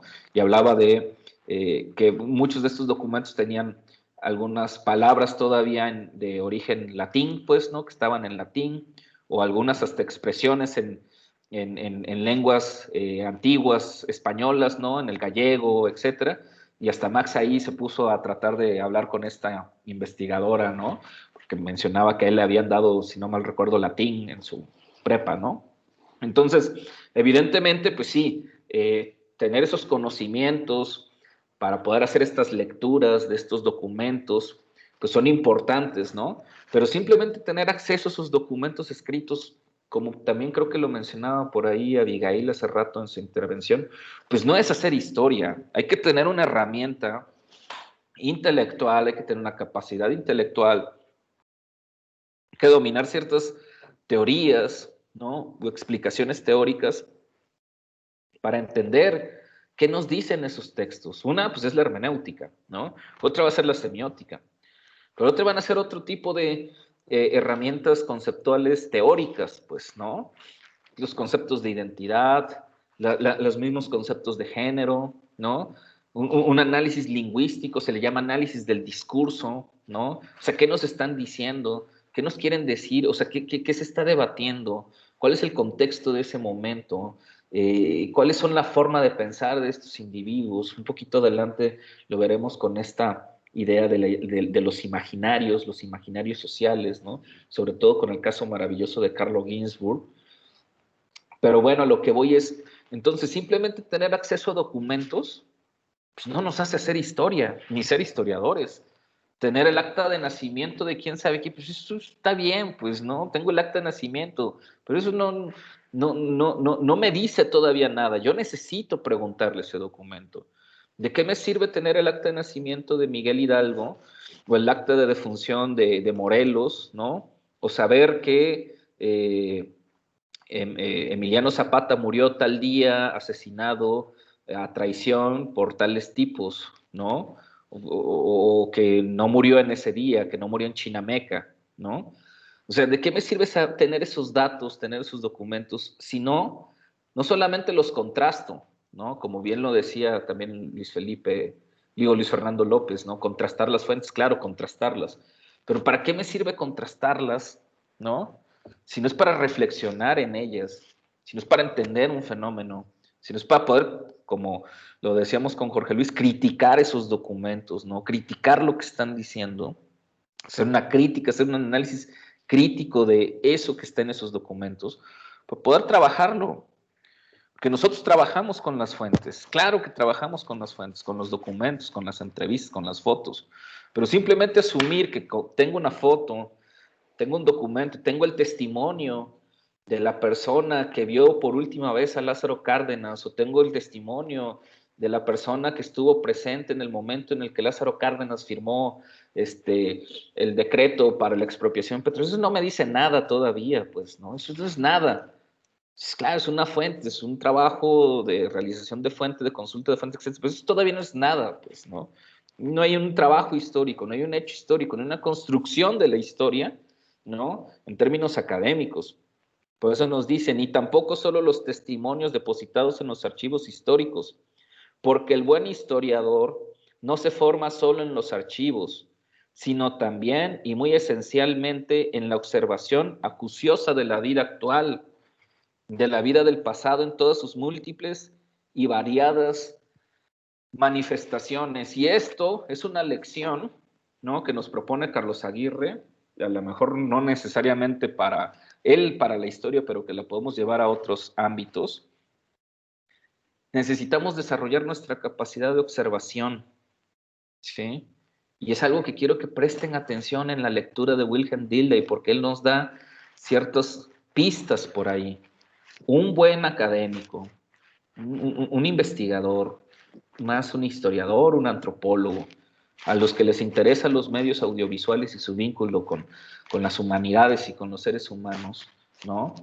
un buen fotógrafo, un buen realizador audiovisual, ¿no? Una persona que utiliza la cámara para registrar hechos de la vida real, debe de ser un magnífico observador, ¿no?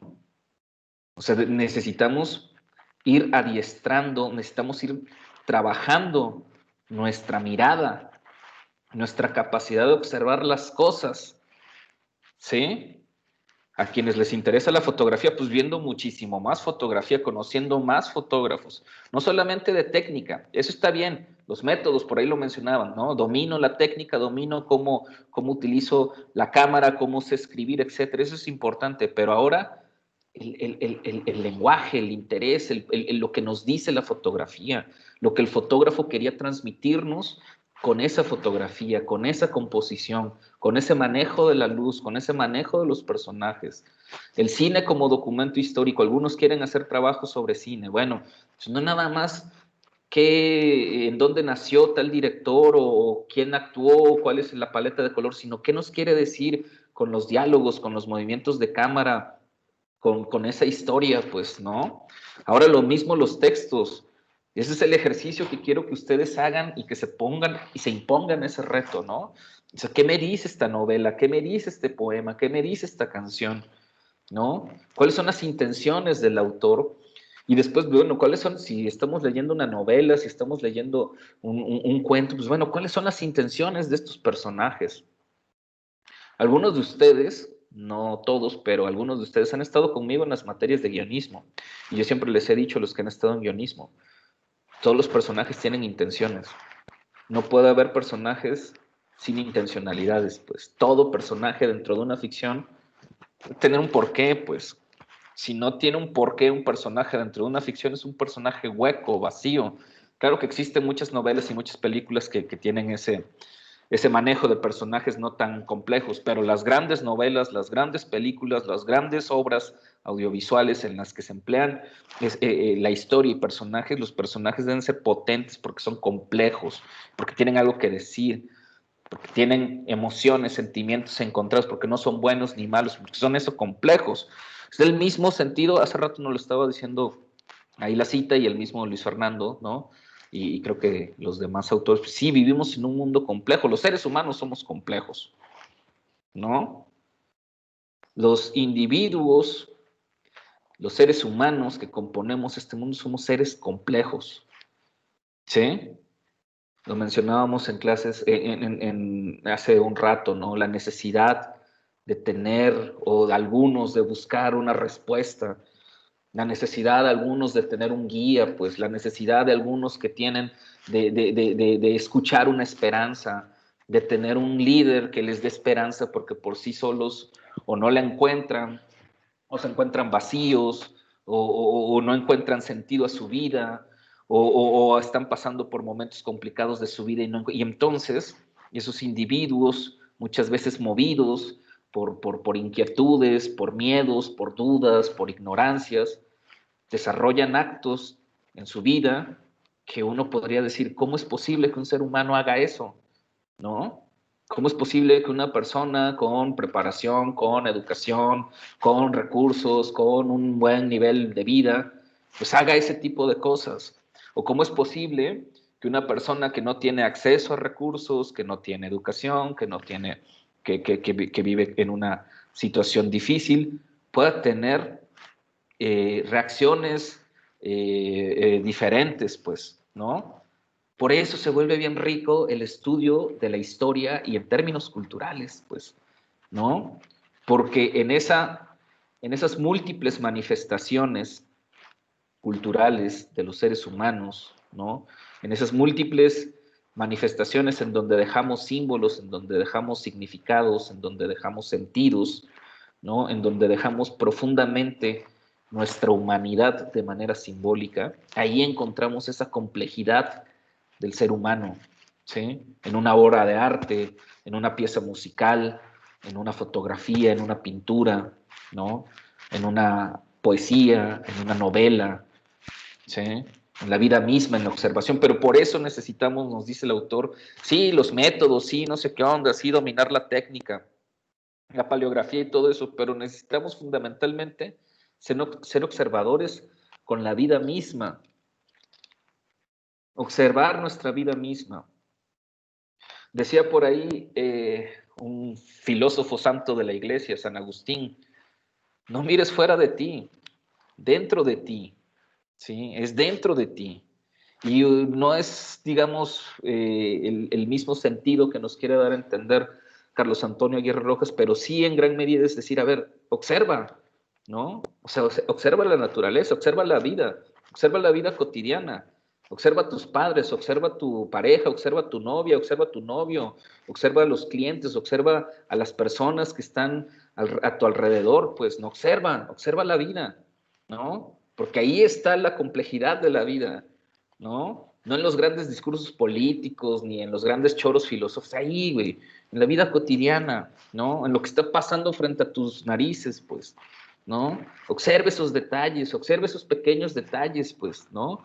Observa en las personas que te rodean esos pequeños detalles que tienen contigo, ¿no? Una sonrisa, un guiño, un saludo, ¿no? La forma en la que se dirigen hacia ti, ¿no? O sea, esos pequeños detalles que muchas veces parecen ser insignificantes, están plagados de una profundidad humana,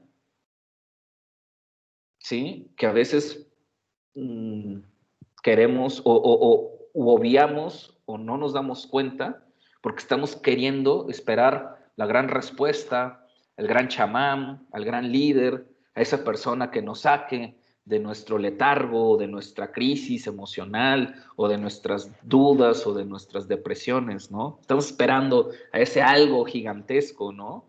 Por eso funcionan los cuentos de hadas, pues, ¿no?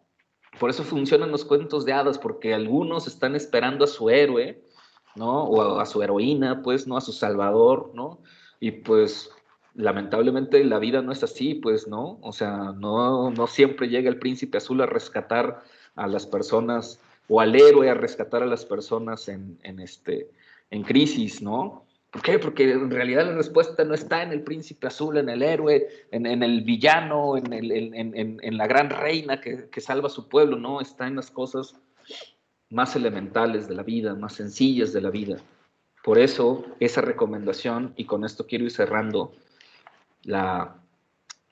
bueno, voy a hacer una última pregunta, pero con esto quiero ir cerrando esta parte de los conceptos. Uno de los conceptos principales, y bueno, hay más, ¿no? El autor presenta varios conceptos más, pero uno de los principales que me parece que nos pone el ojo en la llaga, el autor, para ciertos historiadores, ¿no? Es observa, güey, ¿no? Observa la vida misma, ¿sí? Ok, una última pregunta. ¿Cuáles son los autores que cita Carlos Antonio Aguirre Rojas? ¿Cuáles son los autores que más cita? ¿Qué les parece, Sergio, Abigail? ¿Quién quiere contestar?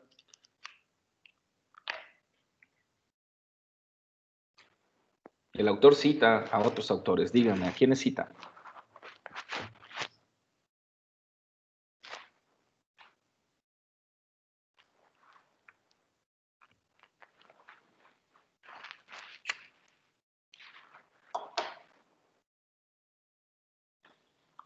A ver, ¿alguien más? Pues a Mark Bloch para empezar. A Mark Bloch, claro. Pierce, a Henry Pierce. ¿Sí es Pierce? Ajá, o estoy confundiendo su apellido? Harney Pirene, ¿no?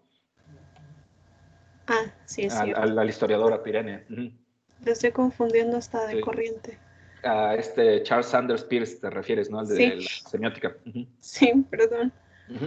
Y pues la verdad solo pues solamente como no pone citas como tal, creo, sino nada más como para referir pues a Marx. A Marx, sí, muy bien. Y son los que recuerdo. Y pues igual lo hace con Walter Benjamin, aparte de las citas que pone al principio de los capítulos. Sí, muy bien. Muchas gracias, Abigail. ¿Alguien más? ¿Por ahí que se les haya pasado algún autor? Luis Fernando, sí, adelante. Fernán Braudel, dice Anaísis. Que tenemos un minutito, entonces, adelante.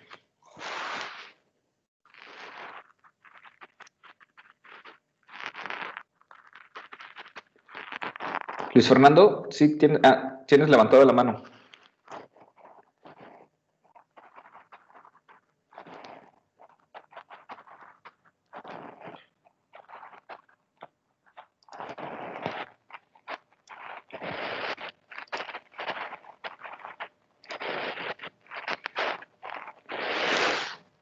No te escuchas, Luis Fernando. Ya.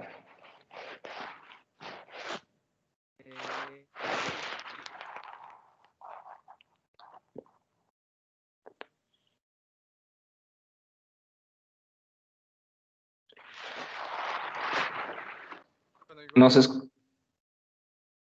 Como comentó este análisis, Ajá. Ajá.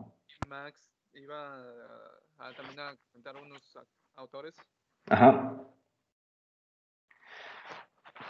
Muy bien, bueno, igual ya se nos acabó el tiempo, pero lo que quería que identificaran estos autores es para que los busquen. Quiero saber quiénes son esos autores. La siguiente sesión me van a tratar de algunos, todos, les voy a preguntar quiénes son esos autores y cuáles son sus obras más importantes, ¿vale? Entonces, nos vemos mañana con la exposición de Sandra. Sí, hemos avanzado en este primer capítulo. Mañana vamos a revisar brevemente la última parte de Dildite y después empezamos con el segundo capítulo del texto que estamos leyendo ahorita de El Antimanual del Mal Historiador. Que pasen buena tarde, saludos a todos y muchas gracias por esta sesión. Gracias. Gracias, buena tarde. Adiós. Bye. Adiós, Rich.